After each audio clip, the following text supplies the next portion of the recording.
नमस्कार, welcome to Ravi sir English classes. तो देखिए, आज हम डिस्कस करने वाले हैं प्रेजेंट इंडेफिनिट टेंस और आज हम इसका बेसिक डिस्कस करने वाले हैं। ओके, डिटेल्स में तो हमने ऑलरेडी कई लेक्चर लिए हुए हैं, सारे टेंस के ऊपर पूरी एक सीरीज बनी हुई है। ओके, लेकिन इसका आज हम बेसिक डिस्कस करते हैं। ओके, बेसिक हम डिस्कस करते हैं कंस्ट्रक्शंस। तो देखिए, तो ये कंस्ट्रक्शन डिस्कस करने हैं हमें। पहला अफर्मेटिव सेंटेंस। तो अफर्मेटिव में क्या है कि सब्जेक्ट प्लस वर्ब की first form plus object. Okay, जैसे आई, वर्ब की फर्स्ट फॉर्म क्या है, गो टू स्कूल, या दे गो टू स्कूल। ठीक है, आगे देखते हैं। लेकिन अगर यहीं पर ही आ जाए, अगर यहां पर ही दिया जाए तो ही के साथ दिया है गो जिसमें। अब इसका डिफरेंस क्या है, इसमें ये होता है कि जो subject singular number third person होता है उसके साथ वर्ब की एस या ई एस, उसके साथ वर्ब की फर्स्ट फॉर्म में हमें एस या ई एस जोड़ना पड़ता है।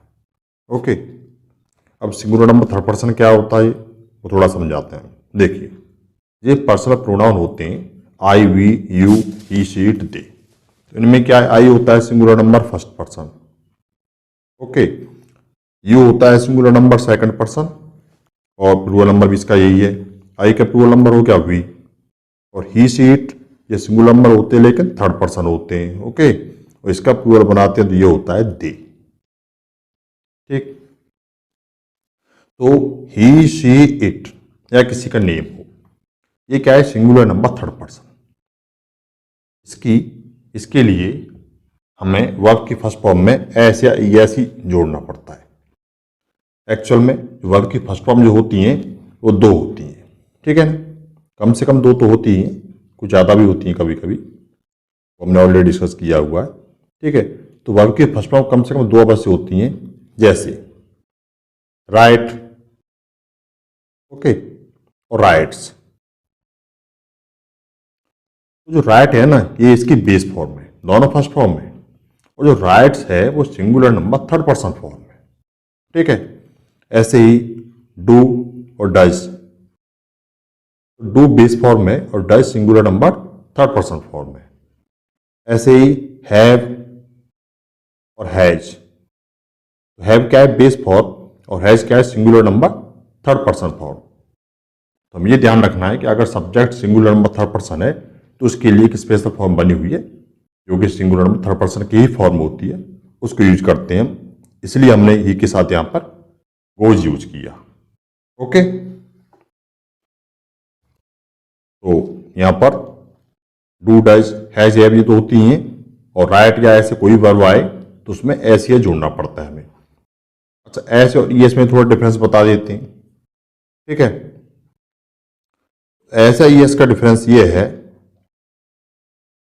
कि अगर किसी वर्ब के एंड में एस आई, एस एच आई, सी एच आई, एक्स आई या ओ आई तो इनके साथ ई एस जोड़ते हैं, बाकी सभी के साथ एस। ओके, इतना ही आपको ध्यान रखना है। जैसे गो के साथ गोज किया, गो के साथ केवल एस क्यों नहीं किया, क्योंकि ओ आ रहा है। ठीक है ना, तो क्या किया हमने, गोज। जैसे रीच होता है R E C H, R E S C H, तो सी एच आ रहा है, इसका सिंगुलर थर्ड पर्सन बनाएंगे तो क्या होगा, ई एस जोड़ना पड़ेगा हमें, ना केवल एस। ओके, इस तरह से ये होता है। देखिए, अभी आगे चलते हैं, इसका ये क्लियर हो गया। अभी आते हैं नेगेटिव सेंटेंस पे। तो ये नेगेटिव सेंटेंस होते हैं, उनका कंस्ट्रक्शन क्या होता है। देखिए, subject plus do does plus not plus verb की फर्स्ट फॉर्म, बाद में ऑब्जेक्ट वगैरह जो भी दिया हो। तो देखिए, सब्जेक्ट क्या है इसमें, ही के साथ क्या है सिंगुलर नंबर थर्ड पर्सन, जैसे कि अभी बताया क्या आएगा, डज, उसके बाद आ गया नॉट, और वर्ब की फर्स्ट फॉर्म क्या है, गो। ठीक, अच्छा, आगे दे। अब दे क्या है, सिंगुलर नंबर तो है लेकिन ये वो सॉरी थर्ड पर्सन तो है लेकिन ये प्लूरल नंबर है, तो दे के साथ क्या आता है, डू। एस या डज या हैज केवल सिंगुलर नंबर थर्ड पर्सन के साथ ही आता है। ओके, तो दे के साथ क्या आ गया, डू। बाकी नॉट और गो वर्ब की फर्स्ट फॉर्म ये हो ही गया। ठीक है, तो ये नेगेटिव हो गया। अच्छा, इसका अभी देखते हैं नेगेटिव में एक और सेंटेंस तरह आते हैं। इस टाइप के सेंटेंस आते हैं, उनमें दिया होता नेवर। तो अभी आप देख पा रहे हैं कि इनमें हमने डू या डज के साथ नॉट नहीं लाया, नेगेटिव तो ये भी है, और इनके साथ वर्ब की फॉर्म में एस भी दिया हुआ है, जो केवल अफर्मेटिव सेंटेंस में आया करते हैं। ठीक है, इन सेंटेंस में भी नेवर दिया होता है। वो सेंटेंसेस एक अफर्मेटिव सेंटेंस की तरह बनाई जाती हैं। वो होते तो नेगेटिव है, लेकिन उनका कंस्ट्रक्शन अफर्मेटिव की तरह ही बनाया जाता है। जैसे कि मना नेवर की जगह नेवर का मतलब होता कभी नहीं, हमने यहां पर दिया हो they always. Okay, they always go to school. Okay, they always go to school, यहां पे हमें आवश्यकता नहीं है। ठीक है, तो ये भी एक एडवर्ब है। ठीक है, तो इसी तरह से ये गो भी गो के साथ दिया हुआ ये ऑलवेज एडवर्ब है, और यहां पर ये नेवर एडवर्ब है। तो नेवर वाले जो सेंटेंस होते हैं वो अफर्मेटिव की तरह बनाए जाते हैं। ओके, इतना ध्यान रखना है, इसलिए उनमें अफर्मेटिव के रूल्स लगते हैं। वर्ब के साथ एस भी आती है। ठीक है, तो ये नेगेटिव हो गया और अफर्मेटिव हो गया आपका। अच्छा, एक बात और याद रखनी है आपको कि जो नेगेटिव सेंटेंसेस होते हैं और इंटरोगेटिव होते हैं, उनमें वर्ब की फर्स्ट फॉर्म तो आती ही है, लेकिन वो बेस फॉर्म आती है, जैसे कि गो। ठीक है ना, नेवर वालों को छोड़ के बाकी जो होते हैं इस तरह से, जैसे कि आए डू नॉट, डज नॉट, तो हमेशा गो आती है। ठीक है, जो अफर्मेटिव सेंटेंस होते हैं उनमें एस उन्हीं में आता है बस। बाकी नेगेटिव में और इंटरोगेटिव में भी एस या डज वगैरह ये नहीं आता है। ठीक है, अच्छा, एक बात और, वो ये कि अफर्मेटिव और नेगेटिव इन दोनों को मिलाकर हम असर्टिव सेंटेंसेस बोलते हैं। ठीक है, क्या बोलते हैं, असर्टिव।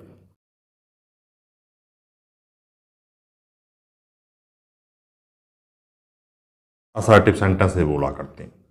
ठीक है, असर्टिव मतलब तथ्यात्मक, यानी इनमें कोई फैक्ट बताया जाता है, या वो भले पॉजिटिव हो या नेगेटिव हो, या तो हाँ में होगा या ना में होगा। ओके, देखिए अभी आगे चलते हैं। अभी आते हैं इंटरोगेटिव सेंटेंसेस पर। तो इंटरोगेटिव सेंटेंस क्या होते हैं, इनके कंस्ट्रक्शन जो होते हैं वो do does plus subject plus verb की फर्स्ट फॉर्म और ऑब्जेक्ट। इसके भी कंस्ट्रक्शन मोस्टली दो तरह के होते हैं। तो माना ये पहला कंस्ट्रक्शन है इसका, इसको देख लीजिए। तो डू डज के बाद सब्जेक्ट, फिर वर्ब की फर्स्ट फॉर्म, फिर उसका ऑब्जेक्ट आएगा, और लास्ट में जो भी कुछ दिया लास्ट में क्या क्वेश्चन मार्क आ जाएगा इसमें। तो अभी क्या है, do they go to school.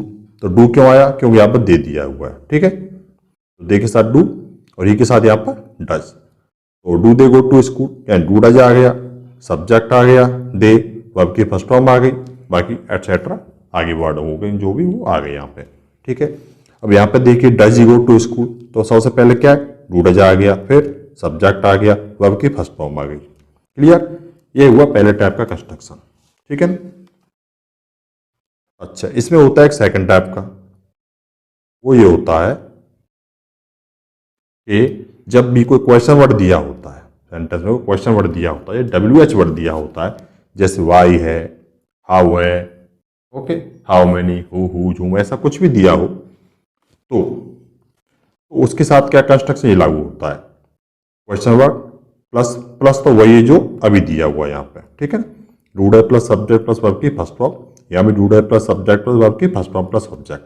ठीक है, तो इसमें क्या होता है, जो फर्स्ट टाइप होता है इसका कंस्ट्रक्शन वही है, इसके आगे क्वेश्चन वर्ड लिख देते हैं हम। ठीक है, तो why do they go to school, यहाँ पे दिया हुआ do they go to school, तो इसमें इंटरोगेट वर्ड क्या लिखेंगे हम, why do they go to school, या why does he go to school.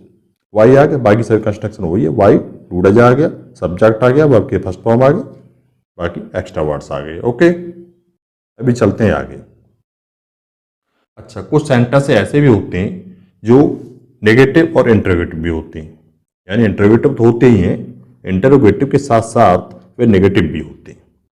तो इनका कंस्ट्रक्शन क्या है, बस इस पर इतना ध्यान रखना है आपको कि इन कंडीशन में, यानी ऐसे सेंटेंसेज में नॉट जो है वो सब्जेक्ट के तुरंत बाद आता है। Not used just after the subject. Okay, तो नॉट सब्जेक्ट के तुरंत बाद आएगा, बस ये देख लीजिए यहाँ पर why do they not go to school, तो नॉट कहाँ है ये सब्जेक्ट के तुरंत बाद है। ठीक है, ये नॉट कहाँ है, सब्जेक्ट के तुरंत बाद है। Why does he not go to school, why do they not go to school. Okay, यहाँ पर इंटरोगेटिव वर्ड स्टार्ट में आ गया, बाकी फिर वही है सब रूल। ठीक है, वही कंस्ट्रक्शन है, डू डज आया, सब्जेक्ट आया, फिर नॉट आया, फिर वर्ब की फर्स्ट फॉर्म आई। ओके, ये हो गया हमारा नेगेटिव सेंटेंसेस। अच्छा, अभी कुछ अदर्स भी होते हैं इंटरोगेटिव में और नेगेटिव में, अभी उनको देखते हैं। देखिए, which book do you like, which book do you like, या whose book do you have, या how much milk do you drink daily. ठीक है, अब इनका देखते हैं। अभी आप कहोगे जैसा कि पहले कंस्ट्रक्शन लिखाया हुआ है यहाँ पर हमने कि क्वेश्चन वर्ड के तुरंत बाद डू डज आता है। अभी आप कहोगे यहाँ पर क्वेश्चन वर्ड दिया है विच, हुज, हाउ मच, इनके बाद डू डज नहीं दिया हुआ है। तो देखिए, विच, हुज, हाउ मच, ये ऐसे क्वेश्चन वर्ड हैं जो कि ये डिटरमिनर को शो करते हैं और ये पॉजिटिव डिटरमिनर को बताते हैं। ठीक है ना। अब डिटरमिनर क्या होता है ये आप हमारे दूसरे लेक्चर में देख लीजिएगा। ओके, तो यहां पर ये वो डिटरमिनर हैं जो कि नाउन को शो करते हैं। यहां पर बुक, ठीक है, ये भी नाउन है, ये भी नाउन है और यहां मिल्क नाउन है। तो ये इसी के लिए आते हैं और इसके साथ में ही रहते हैं। ठीक है, यहां एक और भी है, ये देखिए, ये, ठीक है। तो विच, हुज, हाउ मच और हाउ मेनी, ये ऐसे क्वेश्चन वर्ड हैं जो काम करते हैं डिटरमिनर्स का। ओके, और डिटरमिनर क्या होता है, वो नाउन के हमेशा पहले आता है और उस नाउन को ही डिस्क्राइब करता है। ठीक है, तो हाउ मेनी बॉयज के लिए आया है, हाउ मच मिल्क के लिए आया है, ठीक है, हुज बुक के लिए आया है, विच बुक के लिए आया है, इसलिए इनको अलग नहीं कर सकते हम कभी ऐसा नहीं करते आई है माई बुक। ठीक है ना, तो आई है माई बुक में माई और बुक, इस माई और बुक को कभी अलग नहीं कर सकते हम। ठीक है, हमेशा क्या है, माई बुक, माई के साथ ही बुक आएगा, माई किसके लिए, बुक के लिए, तो हमेशा क्या है, माई बुक एक साथ ही लिखे जाएंगे। ओके, तो देखिए यहाँ पे क्लियर हो गया हो। अभी चलते हैं नेक्स्ट। अच्छा, अब ये भी इंटरोगेटिव, इसमें भी थोड़ा कुछ अलग है। वो क्या है, देखिए, हु गोज टू स्कूल और how many boys go to school daily. अब इसका देखिए, इसमें देखना ये भी इंटरोगेटिव है। अब इसमें क्यों नहीं आया है डू या डज, इसमें क्यों नहीं आया है, तो देखिए यहां पर आने का ना आने का रीजन ये है कि यहां पर जो हु या हाउ मेनी बॉयज हैं, ये इंटरोगेटिव होने के साथ साथ यहां पर इस सब्जेक्ट का भी काम कर रहे हैं, इसलिए इनका भी कंस्ट्रक्शन अफर्मेटिव की तरह ही बनाया जाएगा। ओके, तो इनका कंस्ट्रक्शन अफर्मेटिव की तरह है, ये सब्जेक्ट हो गया, ये वर्ब हो गया, ये सब्जेक्ट हो गया, ये वर्ब हो गया, बस सीधा सीधा बन गया। ठीक है, क्लियर। अभी आगे देखते हैं। अभी आगे इसको देखिए, with home do you go to school, interrogative है, कंस्ट्रक्शन पहले की तरह ही है, डू डज दिया हुआ है इसमें, नो प्रॉब्लम। ठीक है, लेकिन यहां पे ये देखना है कि विद होम, अगर यहां पर हम विद हु कर देते तो ये गलत होता क्या, वो गलत होता तो क्यों होता, ये थोड़ा जानना है हमें। ठीक है, तो देखिए ये विद क्या है यहां पर, ये है प्रीपोजिशन।